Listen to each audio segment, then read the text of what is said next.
그거 네. 관심이 없더라고. 난 그게 그래서 야 이게 참 건축주 돈이 나가는구나 뭐 그런 생각도 그렇죠. 많이 했는데. 안녕하세요, 조정만입니다. 네, 정광호입니다. 네, 오늘은 설계에 대해서 좀 얘기를 하려는데 혼자 찍지 않고 옆에 정 선생님이 같이 와 계세요. 그러니까 같이 모시게 된 이유는 정 선생님이 이력이 좀 되게 독특합니다. 본인이 본인 소개하면 또 1시간 흘러가니까 제가 간단하게 말씀드리면 예전에 집장사, 네. 시공사였어요. 그러다가 본인 집을 직접 지은, 네. 짓기도 했고, 네. 그러니까 건축주로서, 네. 그리고 어머니 집을 네. 어머니 돈으로, 그러니까 네. 남의 돈으로 네. 이제 네. 그렇죠. CM이면서 시공사, 네. 그리고 건축주, 네. 그리고 지금 협회 소속이어서 네. 좀 건전한 건물을 네. 이제 연구를 네. 하고 있고요. 그래서 오늘 이제 설계 얘기를 하면서 이제 정선한테 예전에 집장사부터 해가지고 어쨌든 지금까지 왔으니까 시공사 입장에서 이제 설계를 어떻게 바라보는지 이제 그런 걸 같이 들으면 건축주들이 이제 많은 도움이 될 것 같아요. 그래서 시작하겠습니다. 저번 시간에 공사비의 10% 정도가 설계비다. 그 정도는 지불해야 제대로 된 설계비가 나온다. 뭐 그런 얘기를 했어요. 근데 이제 얘기를 하셨죠. 이제 그게 오해할 수 네. 있다는 게 네. 건축주는 어디까지가 건축비고 그 한계가 경계선이 명확치 않기 때문에 네, 그거를 다들 대부분 집 짓는 돈에 뭐 거기에 세탁기, 냉장고까지 옵션 사항으로 들어가면 전부 다 건축비에 들어가 계시거든요. 그러니까 집 짓는데 예를 들어서 5억이다. 그러면 이제 거기에는 뭐 붙박이장도 들어가고 싱크대도 들어가고 조경도 들어가고 인입비도 들어가고 막 되게 항목별로 많은데 이게 이제 그 회장님이 얘기하실 때 이게 건축비의 10% 이렇게 얘기하시면은 이제 그냥 그 5억에 대한 10% 이렇게 오해를 하실 수 있을 것 같아요. 오케이. 그러면은 그걸 좀 정리를 하자면 지금 말씀하신 그 모든 비용을 제외한 그러니까 순수 건축 비용의 10%예요. 그러니까 보통 예산이 5억이면 보통 순수 건축비는 3억 정도. 네, 3억 안쪽 바깥쪽. 3억 안쪽 바깥쪽. 네. 그러니까 그거의 10%니까 한 3천만 원 정도가 이제 제대로 된 설계비다라는 얘기를 네. 먼저 정리를 하고요. 그러면 3천도 사실은 얘기했지만 작은 돈은 아니잖아요. 왜냐면 보통 3억 설계면 아마 동네에서 싸게 하면 500도 네, 500, 600 네, 5, 600 정도 네, 하죠. 그러면 5, 600하고 이제 3천만 원이 도대체 차이가 뭐냐? 근데 저 개인적으로는 3천도 좀 작은 것 같기는. 네, 그것도 제대로 된 감리의 역할까지 하고 이러려면 사실 택도 없는. 감리비는 당연히 별도죠. 그렇죠. 당연히 별도인데, 그러면은 그 얘기를 좀 하고 싶었어요. 그러니까 도대체 무슨 일을 하길래, 역할이 뭐길래 그 많은 비용을 지불해야지 제대로 할 수 있다고 얘기를 하는가. 사실 건축사 특집을 언젠간 할 거예요. 왜냐면 지금 모르겠어요. 그러니까 정 선생 어떻게 생각할지 모르겠지만 우리나라 소규모 건축물 시장이 이렇게 진흙탕이 된 가장 큰 원인은 건축사의 무지와 태만 때문이라고 저는 생각을 해요. 그러니까 저도 철들기 전에 그랬거든요. 철들고 나서 하는 얘기라 부끄럽긴 합니다만 저를 포함한 건축사의 탓이에요. 왜냐면 이 소규모 건축 시장에서 그나마 자격증이라고 얘기하는 사람은 건축사밖에 없거든요. 나머지 분들은 그렇지 않아요. 그래서 시장을 진흙탕으로 만든 건 이 자격을 갖고 있는 사람이 그 자격만큼의 역할을 하지 못했기 때문에 지금 이 지경까지 오게 된 건데요. 어쨌든 그 건축사 얘기를, 근데 동의? 네. 그러면은 역할을 한번 얘기해 보죠. 건축사의 역할이 무엇인가? 학교에서 배우고 그런 거 다 때려치고요. 실무에서 건축사 역할은 크게 세 가지입니다. 그러니까 첫 번째는 행정 처리를 도움을 주는 거예요.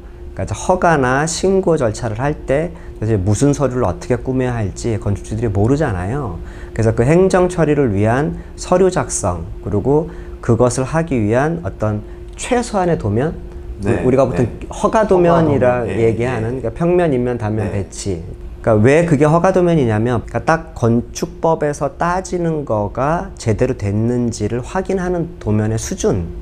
그러니까 그거는 법을 위한 도면인 거지. 그렇죠. 집을 위한 게 아닌 거죠. 네. 그러니까 건축주의 삶을 위한 것도 아니고, 네. 어떤 공사를 위한 것도 아니고, 오로지 그냥 적법했냐를 보기 위한. 통과만 됐냐 안 됐냐 수준인 그런 것 거죠. 같아요. 예. 그럼 건축주들이 이런 얘기를 해요. 그럼 적법한 건물이 나쁜 건물일 수 있는가? 이제 그거는 또 다음 편에서도 한번 다룰게요. 그게 얼만큼 밑도 끝도 없는 얘기인지는. 근데 그게 어쨌든 첫 번째 얘기해요. 예전에 집 장사 하실 때 네. 같이 일했던 건축사의 주요 업무라는 게 결국 그 첫 번째 행정과 준공 이렇게 딱 딱 두 가지 일을 해주죠. 그런 네. 거죠. 그러니까 법을 지켰느냐 네, 하는 네, 거죠. 네. 두 번째 역할은 그러니까 재료, 즉 자재 선정에 도움을 주는 역할이에요. 그러니까 많은 건축주들이 저한테 그런 얘기를 해요. 집 짓는 거 별거 아니라 생각했다. 그냥 콘크리트 하고 단열재 붙이고 벽돌 쌓고 창문 끼면 그게 집이지 뭐 라고 생각을 했는데 막상 본인이 집을 지으려 했더니 너무 할 게 많더라. 그 중에 하나가 그 자재예요. 예를 들면 건축주는 그냥 나는 붉은 벽돌 집에 살고 싶어요. 네. 붉은 벽돌. 네. 그러면 마치 지구상에 붉은 벽돌이 한 개밖에 없는 거라고 건축주는 생각을 하잖아요. 그러면은 시공사 입장에선 지금 당장 거의 다 1000개는 구할 수 있어요. 종류별만 1000개는 될 것 같아요. 예. 근데 그 중에서도 분명히 몹쓸 벽돌도 엄청 많죠. 엄청나게 예, 많잖아요. 예, 예. 그러니까 건축주는 그걸 구분해낼 능력이 시공사도 제대로 이거를 아는 데가 별로 어렵죠. 없을 거예요. 예. 그러니까 건축사의 역할은 그 건축주가 원하는 혹은 어떤 건축사의 의지일 수도 있고요. 디자인적인 의지일 수도 있고 그 건물에 적합한 자재를 방금 얘기한 벽돌만 해도 막 수백 네. 엄청난 종류를 본인이 벽돌에서 대신 만나서 협의하고 그러니까 건축사도 한 번 벽돌에서 공부한다고 해서 내년에 그걸 또 넘어갈 수 있는 건 아니거든요. 또 신제품도 계속 나오고 또 색깔만 달라지는 게 아니라 어떤 물성도 달라져요. 그걸 건축주가 공부해서 그걸 초이스하는 거는 엄밀히 얘기하면 불가능한 그렇죠. 이런 거죠. 전공자도 아닐 뿐더러 다 그 자신의 본업들이 있는 분들이니까요. 그거를 다 제쳐두고 집 짓는다고 회사를 그만둘 수는 없잖아요. 그렇죠. 예. 그렇게 그만둬서 공부를 해도 어려운 거죠. 제가 저희 어머니 집이랑 제 집을 이제 패시브 하우스를 짓는다고 준비했던 시간이 2년 반이었어요. 2년 반 동안 제가 저한테 들어올 일들을 다 안 하고 다 넘기고 협회 자료실만 봤어요. 2년 동안. 2년 동안. 근데 2년 동안 보고 나서 막상 시공에 직접 뛰어들어 망치 들고 직접 해도 이게 헷갈리는 부분들이 있는데요. 근데 저는 이게 업이니까 그래도 그걸 2년 동안 이걸 한번 해보겠다고 뛰어들었는데 이걸 어떤 사람이 자기 직업을 다 때려치고 거기에 뛰어들어서 그거를 몇 년을 공부를 해서 할 수 있겠어요. 그래도 2년 반 공부했다는 건 그동안 뭐 쏠쏠하게 번 돈이 있다는. 계속 그 은행빚으로 살아야 근데 이제 그래봐 벽돌이지 라고 생각하시는 분들도 어디서 막히냐면 창문에서 꽉 막혀요. 도대체 어떤 창문을 써야 되지? 이 회사를 만나도 좋다 그러고 저 회사를 만나도 좋다 그러고 그쵸, 다 자기네들 네. 좋다 그러고 벽돌이야 뭐 내가 그냥 하나 초이스하면 되는데 네. 창문은 왠지 잘못 선택하면 집이 이렇게 문제가 생겨 같은 게 불안함도 있고 외장을 위한 자재까지는 어떻게 하든 꾸역꾸역 돼요. 근데 성능을 위한 자재로 들어가면 이제 창호재, 방수재 혹은 뭐 기타 실링재 뭐 글로 들어가면 시공사는 사실 법적으로 거의 대부분의 하자에서 2년까지밖에 책임이 없잖아요. 그렇죠. 구조에 대한 것만 이제 그거 이상의 책임이 있고, 그러니까 아무것도 모르고 그냥 남들이 뭐 노가다 20년 한 목수가 야야 괜찮아 이거 써도 돼 이러면 그냥 되나 보다 하고 그냥 썼던 것들이 막상 5년이 되고 7년이 되면 하자들이 막 생기는 거죠. 생기기 시작해요. 그래서 그 지속성이 있는지 없는지를 사실은 집을 짓는 사람은 몰라요. 모르는 거죠. 그 집에 살질 않거든요. 그치. 그래서 어쨌든 그 재료의 선정인데 그 옛날 집 장사할 때 인면도에 예를 벽돌이면 뭐라 그래야 되나? 그러니까 치장벽돌 0.5 비삭기, 뭐 1.5 비삭기 이렇게 딱 써있고 말죠. 딱 그거 써있고 말죠. 가로 열고 건축주 지정이라고 적혀 있는 거죠. 그 얘기는 반대로 얘기하면 건축사는 1도 관심이 없다. 그 얘기인 거죠. 많은 건축주분들이 이런 그 생각을 하실 것 같아요. 뭐 이 벽돌이나 저 벽돌이나 아니면 뭐 사실 아까 말씀하셨던 것처럼 집 짓는데 들어가는 게 뭐 수도꼭지도 고를 수도 있는 거고 뭐 벽돌부터 본드까지도 다 고를 수가 있는 건데 이 건축주분들이 제일 먼저 그냥 이 벽돌이나 저 벽돌이나 뭐 집 다 화학 눈으로 보면 다 멀쩡하게 잘 있다라는 생각들을 하세요. 그냥 내가 미관상 봤을 때 이거 좋은 거. 그래서 이게 뭐 나중에 외부에다 시공하면 이게 터진다든지 쪼개진다든지 이런 게 생길 수 있는 문제는 별로 신경을 안 쓰시는 거예요. 그렇죠. 예, 그 수많은 제품들을 공부해서 이 화학적인 성질이 서로 맞는지, 이게 서로 본드로 붙이면 이게 50년 동안 버티는지, 이런 것들을 이제 건축사가 제가 볼 때는 하는 역할이라고 생각하거든요. 그렇죠. 근데 해야 되는 역할이죠. 해야 되는 역할인 거죠. 네. 근데 안 하고 있고, 그렇죠. 더 불행한 얘기는 막상 시켜도 할 수 없는 건축사가 점점 늘어가고 있다. 그렇죠. 라는 거죠. 법에선 제재를 전혀 안 하지 하고 않으니까. 본인 건축사수로 공부하지 않았으니까. 네. 그게 자기의 역할임에도 불구하고. 네. 그러면은 예를 들면 예전에 집장사 할 때 그런 도면으로 건축주는 손에 들고 네. 그걸로 몇 개 시공사 돌아다니면서 네. 공사비를 물어본다고요? 네, 그렇죠. 이거 네. 평당 얼마 할래? 네, 얼마 네. 할래? 시장에서 사실 평당 얼마 해가지고 정해져 있는 거는 그 레벨이 되게 제한적인 것 같아요. 그러니까 쓸 수 있는 자재도 시장의 물건, 어떤 물건이 확 풀어져서 그 가격이 되게 저렴한 그것들을 가지고 이걸 딱 모았을 때 이 자재로만 이 가격에 할 수 있는 거죠. 아, 오케이. 네. 그러니까 그런 아무것도 안 적혀진 도면을 받으면 이제 거기도 아무것도 없으니까 네. 그냥 본인이 생각하는 제일 저렴한 자재, 뭐 예를 들면 붉은 벽도 제일 저렴한 거, 뭐 몇 네, 종류, 네. 창호도 제일 싼, 그냥 알루미늄 감봉에 뭐 이제 그냥 제일 싼 거. 유리도 그냥 일단 제일 저렴한 걸 많이 쓰죠. 그렇게 해서 이제 계약을 하고 네. 나서 이제 협상을 하는 거죠. 협상. 네. 애초에 뭐 이런 식으로 건축주분들이 욕을 하세요. 창호는 LG 거. 아, 처음부터. 네, 창호는 근데 LG의 종류가 한 그렇죠. 50가지가 네, 엄청나게 네. 많을 거예요. 50가지 정도 돼요. 네, 유리의 종류도 많고 창틀의 종류도 많고 이걸 조합하면 또 더 많아지잖아요. 근데 그냥 건축주분은 LG 거. 창호는 LG 거. 그럼 시공사에서 뭘로 견적을 넣겠어요? 당연히 LG의 제일 저렴한 제일 싼 걸 걸로. 넣죠. 그러면 LG의 제일 저렴한 건 사실 LG가 아닌 거랑 LG 거랑 똑같잖아요. 예, 그래서 아무런 사실 의미 없는 그런 도면인 것들을, 거죠. 예, 네. 그러니까 건축주분들이 뭔가 어디선가 듣고 그리고 그거를 창호는 LG 거, 뭐 벽돌은 어디 거 이렇게 다 하셔도 이거 다 맞춰서 해줄 수 있어요. 근데 사실 그것도 아무런 의미가 없다는 없는 거죠. 예. 없는 거지.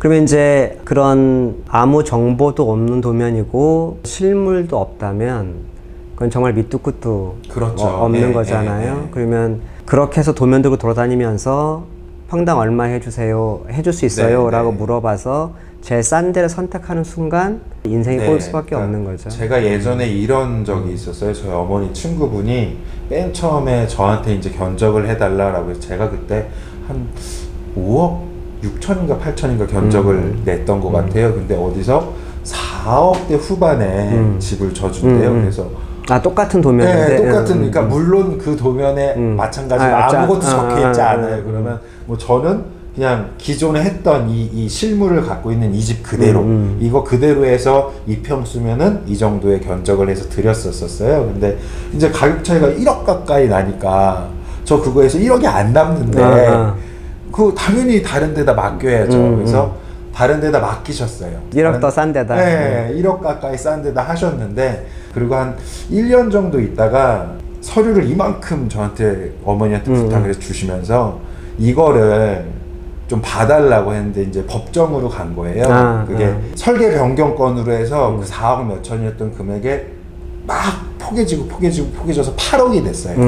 그 비용을 다 달라? 네, 이거를 말도 안 되게 비용을 이제 늘린 거죠. 5억도 안 했던 집이 8억이 넘어갔으니 3억이 포개졌잖아요. 근데 제가 거기다가 뭐라고 그쵸. 말 한마디 할 수가 없는 거예요. 거죠. 예. 그 상황을 본 것도 아니고 실제로 이걸 뭐 10번을 뜯었다 붙였다 했는지도 모르는 거지. 예, 집주인이 뭐 이 사람과 얼마나 돈을 가지고 또 뭐 주거니 받거니 이걸 못 주네 이거는 모르는 거잖아요. 그러니까 얼마나 서로 괴롭혔는지. 맞아요. 네. 심한 경우에는 시공사가 거꾸로 당하는 경우도 많아요. 5억 공사해서 실제 8억 들어갔는데 그렇죠. 건축주가 거꾸로 인정하지 않는 뭐 그런 케이스도 있으니 당연히 제3자 입장에서는 한마디도 할 수가 없는 거죠. 예, 당연히 그건 당연한 것 같아요. 예. 근데 이제 그런 식으로 맨 처음에 수주를 위해서, 그러니까 그 분들이 누가 잘못됐다는 저는 지금도 모르죠. 하지만 그런 식으로 이제 저가의 수주를 들어간 다음에 이거를 설계 변경건으로 계속 붙여서 늘리는 거는 사실 되게 그건 정말 흔한 거죠. 예. 근데 그게 가능한 건 결국 도면에 아무것도 없기 그렇죠. 때문에 예. 아무 정보가 없으니까 이제 해석을 한 거죠. 예. 근데 그게 이제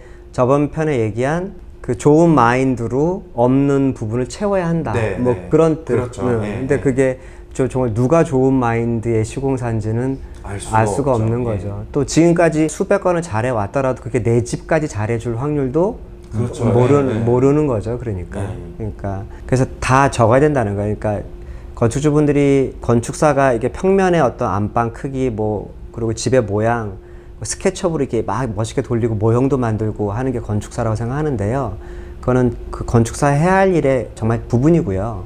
어떤 정보를 제대로 명기하는 것, 이제 그게 건축사의 두 번째 역할인 거죠. 그 세 번째 역할은 그거의 조합이에요. 그러니까 즉 벽돌은 벽돌로 끝나는 게 아니라 이 벽돌이 창문 주변에서 어떻게 만나는지, 만나는 재료는 뭘 쓸 건지, 창문은 골조에서 바깥으로 조금 뺄 건지, 또 뺀다면 몇 미리를 뺄 건지, 뭐 그 사이를 얼마큼 띄울 건지, 띄운 틈은 뭘로 채울 건지, 지속 가능한 건물. 그러니까 지속 가능하다는 게 뭐 그런 친환경 그런 얘기가 아니라 물 안 쓰고 곱하기 안 쓰고 이제 그런 건물을 위해서 이른바 상세도면, 디테일을 그려야 된다는 디테일. 보통 싸게 하는 설계들이 그 상세도면이 없다는 거예요. 근데 우리 그때 봤잖아요. 그 겁나 비싼 설계도 상세도가 한 장 없는 도면이 있다는 거에 내가 굉장히 큰 충격을 받았는데요. 그때 저랑 회장님 같이 봤던 도면이 못해도 한 300페이지 300이 뭐야? 넘었죠. 거의 한 400페이지 정도. 400페이지 정도 했죠. 그 중에 제가 볼 때는 한 370, 80페이지는 아무 쓸데없는 도면이었어요. 그냥 인터넷 쳐서 다운받은 그런 설명서나 막 이런 것들이 한 300, 한 7, 80페이지 있었던 것 같아요. 그러니까 제가 봐도 뭐 어떤 건물에 하자가 생겨서 도면을 받았는데 아무튼 좀 충격적인 도면도 있었어요. 그러니까 어떻게 건축 입장에서 볼 땐 되게 좀 꼬인 거예요. 근데 그건 뒤에 좀 얘기하고요. 저는 그 상세 도면이 건축사의 세 번째 역할이라는 겁니다. 선정된 재료가 어떻게 만나게 할 것인가, 거기서 어떻게 장기적인 하자가 생기지 않도록 할 것인가, 그것도 역시 건축사가 그동안에 공부한 걸로 책상머리에 앉아가지고 그냥 정해서 결정되는 게 아니에요. 기술은 항상 변하고 있기 때문에 어떤 집을 설계할 때 건축사가 어려운 건 매번 새로운 공부를 해야 된다는 거예요. 그러니까 경험으로 먹고 사는 시대는 사실은 지났죠. 그쵸. 지났죠. 물론 당연히 경험도 중요하고 소중한 거지만 그건 어제 얘기인 거고 오늘의 집을 할 때는 또 오늘의 공부를 경험에 계속 더해가야죠. 더해가는 거죠. 그게 건축사의 역할인 거죠.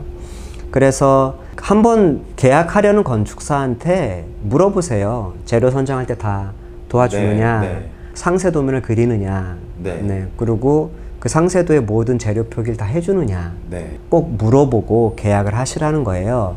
당연히 그걸 다 해주면서 몇백짜리는 없어요. 불가능하거든요. 근데 그냥 어떻게 보면 다 해준다라고 말로는 걱정하지 마시라고 다 선정을 해주신다고 해드린다고 이렇게 얘기해 놓은 다음에 이거는 저 징크 카라반 그래서 하시면 된다. 그 가격은 다 똑같다라고 얘기하시고 뭐 그런데 창문도 이거 LG 건축 주지정 쓱 지운 다음에 LG 하이샤시 이렇게 쓰면서 마치 진짜 해준다고 이렇게 하시는 분들이 또 어마어마하게 딱 거기까지. 그럴 수도 있다. 거기까지.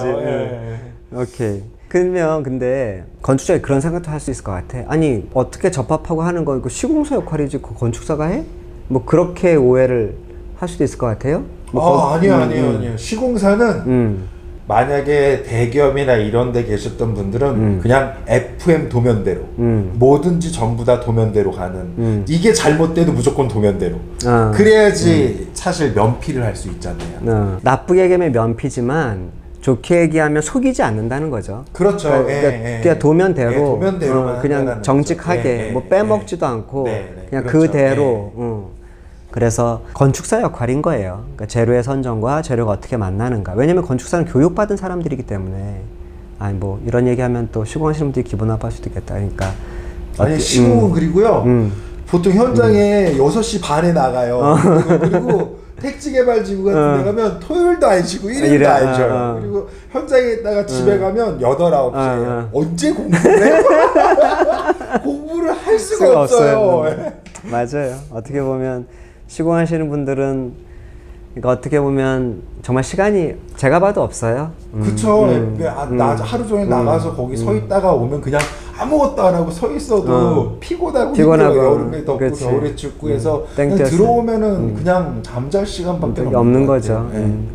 어떻게 보면 지금 패시브 협회 소속 시공사들은 대단한 거예요. 그러니까 그쵸. 그 시간 쪼개서 교육 받으러 와 좋은 집을 짓겠다는 진짜 의지가 대단한 거죠.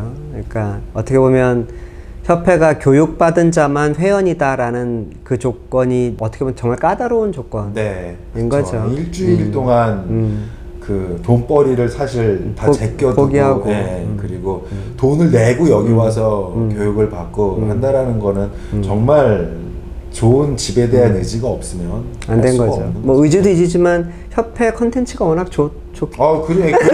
저도 그렇기 때문에 저는 건축주분들이 집 짓기 전에 협회 교육 다 받았습니다.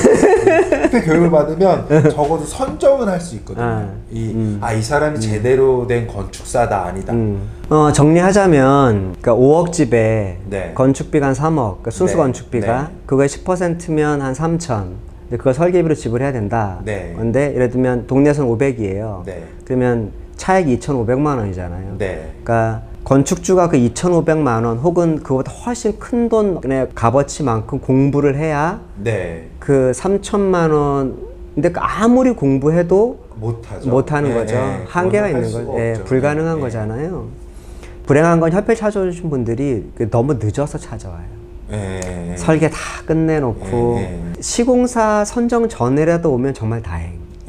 문제는 시공사 다 선정하고 뭔가 기초를 치는데 뭔가 안 맞아요. 그리고 자기도 이상한데 뭐 지나가는 스님이 어이 개판이네 뭐 그 한마디 하는 거에 이제 그때서야 이제 막 인터넷 검색해보고 패시브 협회라는 데가 있네. 근데 이미 늦은 거지. 이제 그거를 다 드러내고 다시 할 수도 없고 쓴 계약서를 물을 수도 없고 그런 거죠. 설계 얘기하다가 너무 말이 많이 벗어났는데 어쨌든 그 세 가지 역할이라는 걸 분명히 인지를 하시고요. 그래서 어떤 공간의 형태나 크기 그리고 모양을 정하는 건 정말 그 기본.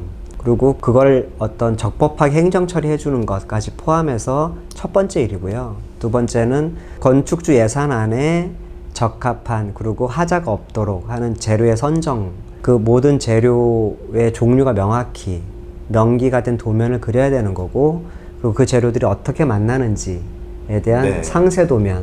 상세 도면은 어떻게 보면 건축의 꽃이죠, 꽃. 그렇죠. 그게 있어야 하자가 없을 수 있는 거죠. 그리고 나중에 어떤 하자가 발생했을 때 그 책임 소재를 분명하게 하는 거죠. 그게 건축사 잘못인가? 시공사 잘못인가, 혹은 감리 잘못인가, 혹은 또 건축주 잘못인가, 그걸 명확히 할 수 있다는 거죠. 그러니까 법정에 가서도. 그리고 저는 그게 왜 중요하다고 생각하냐면, 혹시 그런 생각 안 해봤어요? 저는 지어진 건물은 못 사겠어요. 그렇죠. 어떻게 전지 속을 알 수가 없어서.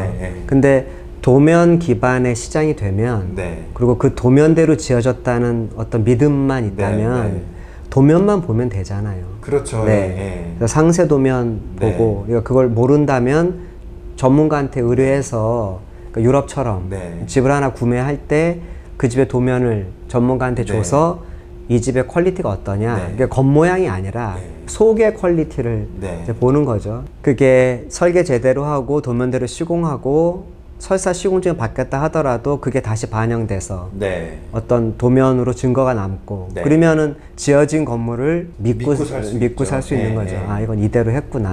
그리고 배관 이치도 다 아니까 나중에 보수할 때도 됐고. 뭐 도막 방수를 했는지 시트 방수를 했으면 시트 방수가 한 겹인지 두 겹인지 해서 나중에 차후라도 그걸로 인해서 뭐 누수라든지 생겼을 때 그 부분을 보수하기 위해서 뜯어보면 이게 그 도면대로 시공되는지 안 되는지에 따라 사실 책임 소재를 또 물을 수가 그렇죠. 있는 거잖아요. 그렇지. 막상 뜯은 다음에 이거 내 탓 아닌데? 네, 그런 그렇죠. 그런 것도 네. 많으니까. 그래서 장기적 아주 롱텀으로 볼 때, 그러니까 한 국가의 건축 시장이 얼마큼 건전한가, 그리고 얼마큼 건축을 통해서 마음 아파하는 사람 숫자가 적은가, 그 모든 거의 시작이 결국은 설계일 수밖에 없다는 거예요. 그래서 그래야 남이 지어진 집도 검토해서 살 수 있고, 그쵸. 어떻게 보면 도면을 보고 가격을 또 깎을 수도 있고, 네. 이거는 뭐 너무, 이런 시장에 비해서 비싸다. 뭐 그런 얘기도 떳떳하게 할 수 있는 거죠. 지금처럼 뭐 그냥 뭐 1억 깎아주세요. 뭐 밑도 끝도 없이 뭐. 요즘은 그 사시는 분들이 뽑기 한다 그러잖아요.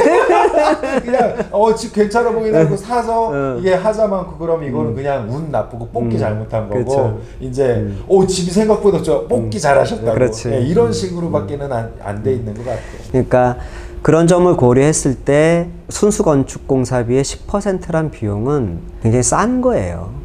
그거는 비싸고 싸고를 떠나가지고 그걸 기쁜 마음으로 지불을 하시고, 오히려 거꾸로 그걸 지불하니 마니를 고민하는 게 아니라 떳떳하게 지불하고 계약서 제대로 쓰고 떳떳하게 요구를 하시라는 거예요. 건축사한테. 너 왜 그거 안 해줘? 그거 하라고 돈을 지불한 거 아니야? 라는 말을 떳떳하게 하셔야 된다는 거예요. 그리고 거기까지가 세 번째 역할이고, 한 가지 플러스 알파를 한다면 설계한 건축사가 어떤 현장 관리까지 해주면 더 좋겠죠. 그쵸. 네. 비용이 훨씬 더 늘어나더라도 사실 시공사를 견제할 수 있는 누군가가 있어야 되는데 현행법상의 그 감리 그 구청에서 뺑뺑이 돌려서 나오는 거는 그거랑 같잖아요. 아니 삐. 그쵸. 뭐 어쨌든 사실 그렇게 그 집이 좋은 방향으로 가게끔 이걸 하려면 거의 상주까지는 아니더라도 그 설계한 사람의 도면대로 시행되는지 이걸 확인하는 게 그 가장 확실한 것 같거든요. 확실한 거죠. 근데 웃긴 건, 그러니까 그 하이 퀄리티의 건축사들이 그 현장 감리를 이게 디자인 감리라고 하면서 정말 디자인만 하는 거야. 디자인 현장에서 내가 한 디자인이 구현됐는 것만, 그것만 눈을 부리키고 살펴보고 그게 건축주한테 중요하다라고 얘기하고 있고, 그 속이 어떻게 구현되는지는 관심이 없더라고. 그래서 나 그것도 되게 큰 충격을 받았어요. 나는 말이 디자인 감리지 사실은 기술적인 것도 다 봐줄 줄 알았어.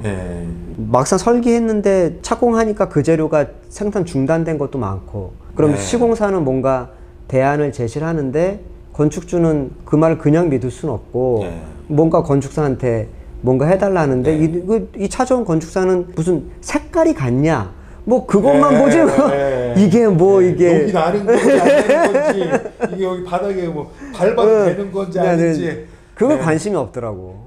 난 그게 그래서 야, 이게 참 건축주 돈이 나가는구나, 뭐 그런 생각도 많이 했는데, 어쨌거나 그게 제4의 업무라고 한다면 도면대로 하고 있는가, 혹은 변경된 게 어떻게 변경하면 더 나은가, 어떻게 보면 제2의 설계 단계예요. 시공 단계라고 하는 게. 그러니까 그 일이 이제 공식적이진 않지만 건축주가 의뢰해도 충분히 그 돈만큼 뽑아낼 수 있는 이제 감리의 역할인 거죠. 그래서 그렇게 설계비를 지불하고 현장 상황에 대해서 충분히 건축주를 대신해 가지고 협의해주고 공부해주고 같이 고민해주고 하는 그 역할, 그 감리 역할, 그 법적 관리 말고요. 그래서 그 역할이 합쳐져야 그게 설계다라고 얘기할 수 있는 거죠. 디자인 위주에서 이제 그 기술자를 정말 엔지니어를 찾으셔야 될 것 같아요. 그러니까 저 예전에 근처에 살던 집에 동네 분 중에 한 분이 정말 건축사를 믿고 되게 유명한 건축사여서 전부 다 당신이 하고 싶은 대로 다 하셔라. 당신만 믿는다. 또 돈도 한 푼도 깎지 않고 그냥 그대로 다 해서 맡겼대요. 그래서 그 집이 방도 삼각형이고요. 그리고 거실도 마름모 같이 이렇게 그러니까 집에 직사각형이 없어요. 천정도 이렇게 막 꺾여 있고 집에 직사각형이 없다 보니까 당연히 건축비도 많이 들고 좀 특이하니까 사진이 정말 잘 나와요. 사진 딱 찍으면 정말 예뻐요. 사진만 예뻐요. 근데 그 옆집 아저씨가 저랑 친해서 어느 날 저 소주를 사주면서 저한테 그랬어요. 그 건축사가 그 맞은편 동네에 땅을 사서 집을 줬는데 자기 집을 줬는데 집은 다 집사. 내가 가서 봤는데 그거로서 하나의 작품인 거죠. 네, 그렇죠. 그냥 거긴 사람이 살면 안 돼. 사람은 안 살고 그냥 보기만 해야 돼요. 네. 혹은 사진만 찍거나. 네, 그냥 뭐 이거는 근데 이제 본인 집 지을 때는 그렇게 정사각형으로 해놓으면 이 집주인은 도대체 얼마나 연분이 당했어요. 아우 저것은 거기까지. 거기까지.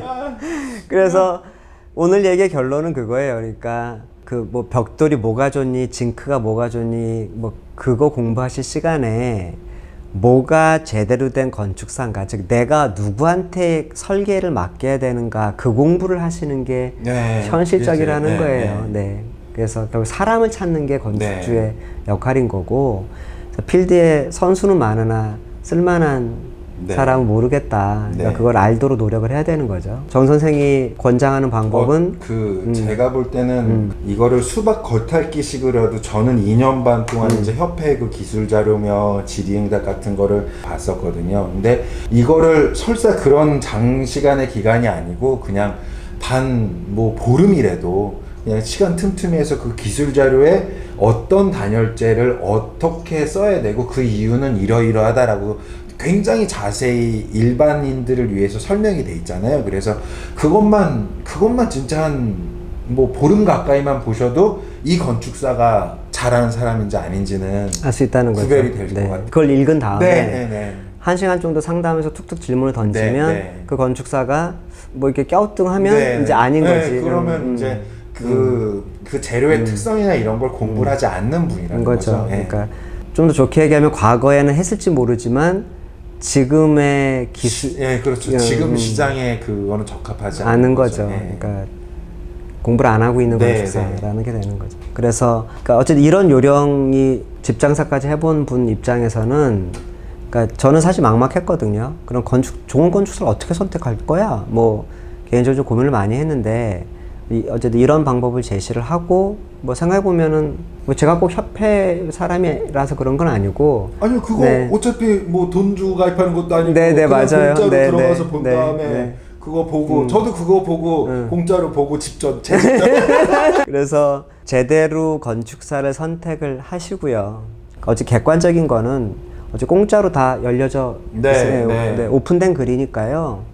그게 건축 역사 그 수백 년의 어떤 현재 시점에서의 결과인 거죠. 그렇죠. 결과물이 집약돼 있는 집약인 거죠. 그것도 다라고 얘기해서 극히 일부분이긴 하나 그래도 꽤 양이 많으니까요. 그걸 보시고 본인이 선택하려는 건축사가 거기에는 일부 지식이라도 갖고 있는가, 혹은 뭐 전혀 뜬구름 잡는 얘기하고 있는가, 그 정도만 잘 걸러내도 뭐 그 다음은 이제 그 다음이 디자인이 되겠죠. 디자인은. 그렇죠.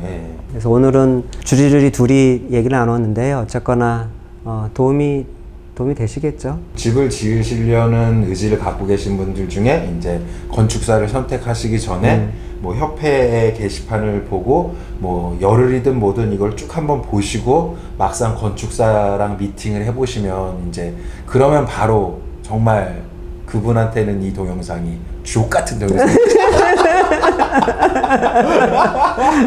그런 생각이 듭니다. 알겠습니다.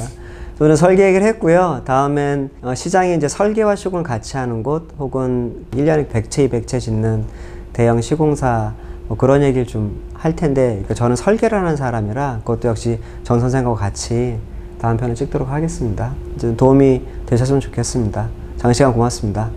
감사합니다. 이거를 전부 다 아실 필요도 없고 전부 다 이해할 필요도 그럼 정 선생은 남의 집 지을 땐 협회는 몰랐고 본인 집을 지을 때 이제 공부를 제 집 짓기 전에도 이제 한 두 집 정도